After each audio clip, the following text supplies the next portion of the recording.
आपले माऊलीने साहित्य रचना किती केले होते म्हणायला असं त्यांनी सांगतात तर 2 बैलगाडी भरून एवढं फुल असं साहित्य माऊलीने लिहिलेलं होतं ते शिवकड्यावरून माऊलीकडे आणले होते असं सांगतात.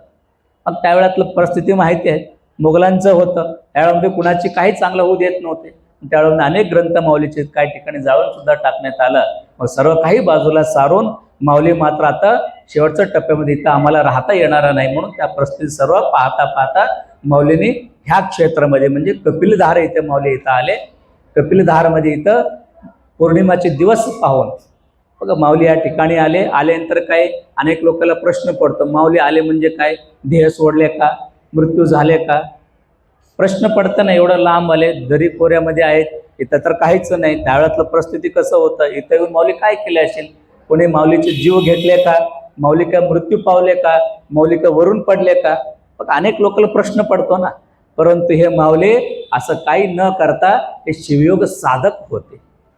माऊलीचे तुम्ही पाहतो ना, हे शिवयोग साधक असल्यामुळं माऊलींनी या कपिलधारा येथे या दरी गोऱ्यामध्ये त्यावेळातलं परिस्थिती कल्पना करा तुम्ही, तर एवढा घनदाट जंगलमध्ये माऊली आले आणि ह्या धाऱ्यामधून एक आपला इथं शिवयोग समाधी तयार करून घेतलं आणि स्वतः त्यांनी शिवयोग समाधीस्थ झाले, जीव सोडलेला नाही.